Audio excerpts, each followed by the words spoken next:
ariko kandi iyindi mvo nyamukuru yatumye tunakorana no munsi nuko twagomba gusengera turi hamwe twese igihugu gusengera kandi na programme amatora yimirije byari ngombwa ko tuba hamwe tugasengera igihugu niyo programme amatora kugira ngo amatora azaba amatora meza tagiramwe intambara kandi nta nkeka amatora azogenda neza. Twasengeye indongozi z'igihugu guhera ku mukuru w'igihugu cacu ciza c'u Burundi gushika no kuri nyumba kumi.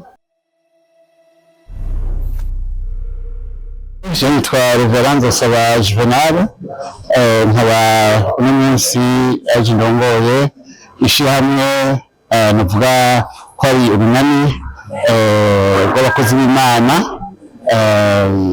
barongoye amashengero Kristo bita RENAPEC. Ni mu Gifaransa navuga yuko abacumva ni Réseau National des Pasteurs des Églises Chrétiennes au Burundi, mu Congereza ni Pastors Network. Hanyuma mbere tukaba urunani tuvyemewe n'ubushikiranganje bw'intwaro hagati mu gihugu n'umutekano, tukaba twagwise umuryango mukuru w'abakozi b'Imana, no kuvuga abari bose barashoboye kurubamwo aba bishop, aba apotre, aba reverend, aba pasteri, eka mbere n'aba evangeliste bazwi n'ishengero. Rero nico ndongoye nkaba ndi representant legal w'iryo shirahamwe canke urunani, nkaba na president. Rukaba rwatanguye itariki 17 z'ukwezi wa gatanu mu 2014, maze imyaka irenga 10 tiko turakora. Zimwe mu nkingi ngenderwako z'ubwo rwego rwanyu RENAPEC nizahe? Musanzwe intumbero nyamukuru vision y'urwo runani RENAPEC ni nukuba gushira hamwe abakozi b'Imana, tukagira cadre nationale kuganiriramwo,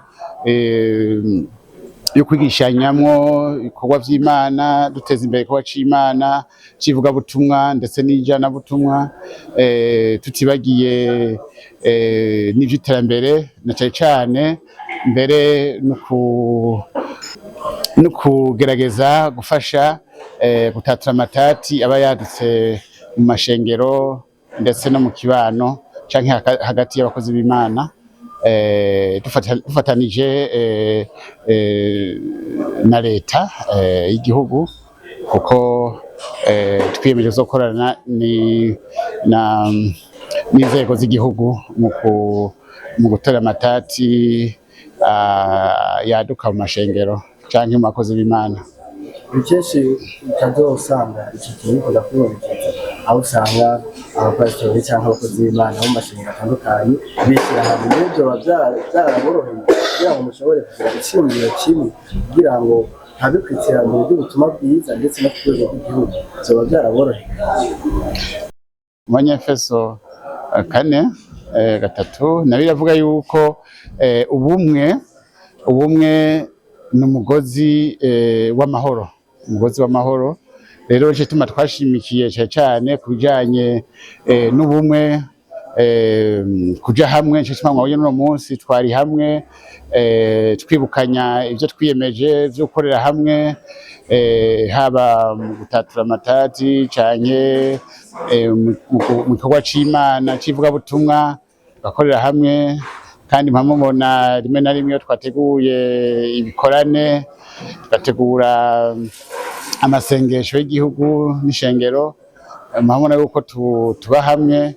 Ivyo vyose vyerekana yuko tugerageza abakozi b'Imana tukaja hamwe kugira ngo duteze imbere ivuga butumwa n'ijana butumwa, kandi kuba nkako ubumwe ni ikintu gikomeye cyane, gukorera hamwe cyane. Nivyo hariho bamwe kumbure bashima kwikorana kwa bonyene, ariko tugerageza kubigisha kugira ngo babane natwe, tubereka ineza gukorera hamwe. Kandi mwazi kandi ko Bibiliya mu migani tubwira ngo babiri barutumwe kuko umwe iyo atemvye uwundi aramuvyura. Nico tuma rero ibijanye n'ubumwe tubishimikirako cane. Niya intumbero nyamukuru yatumye mwiyumvira gushira mu ndinganizo zanyu kino gikorwa cabaye kuri no genekerezo rya gatatu Rusama? Yego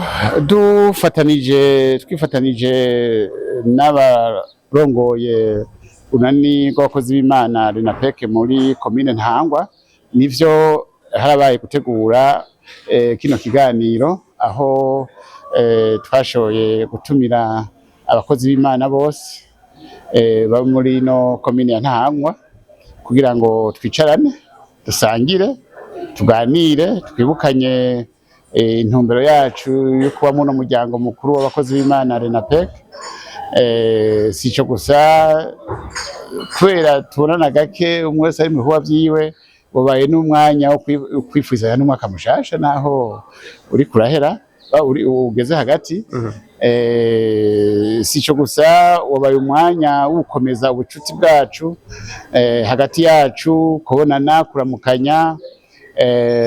Ariko kandi iyindi mvo nyamukuru yatumye tunakorana n'uno munsi nuko twagomba gusengera turi hamwe twese igihugu, gusengera kandi na programme amatora yimirije. Byari ngombwa ko tuba hamwe tugasengera igihugu niyo programme amatora kugira ngo amatora azaba amatora meza tagiramwe intambara, kandi nta nkeka amatora azogenda neza. Twasengeye indongozi z'igihugu guhera ku mukuru w'igihugu cacu ciza c'u Burundi gushika no kuri nyumba kumi. Turasengera abazitoza,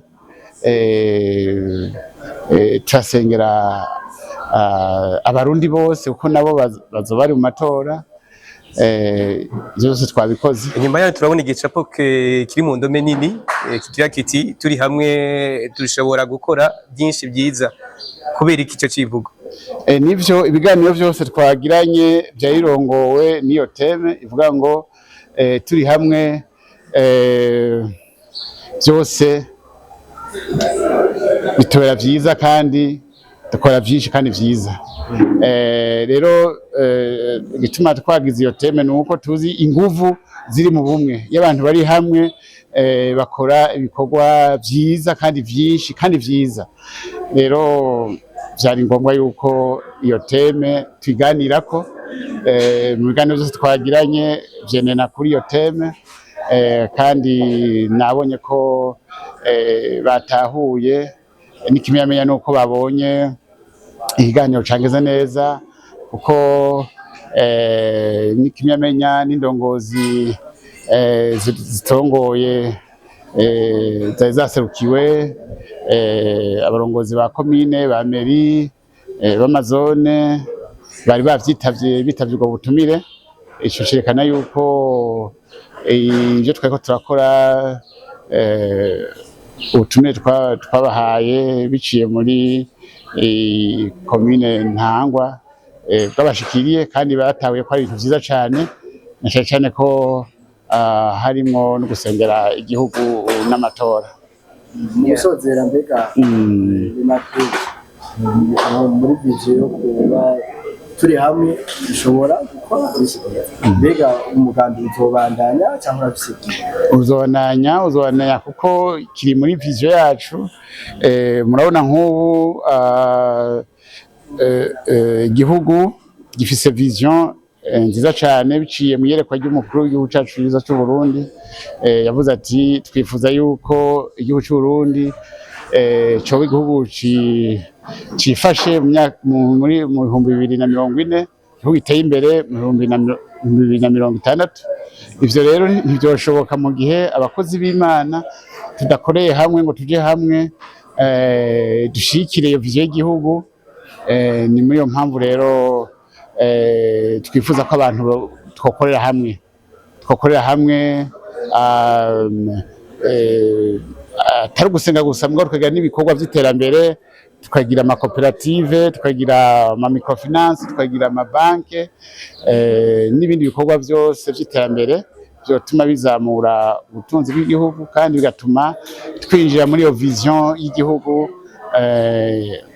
cifashe mu myaka ya 2040 igihugu giteye imbere mu myaka ya 2060.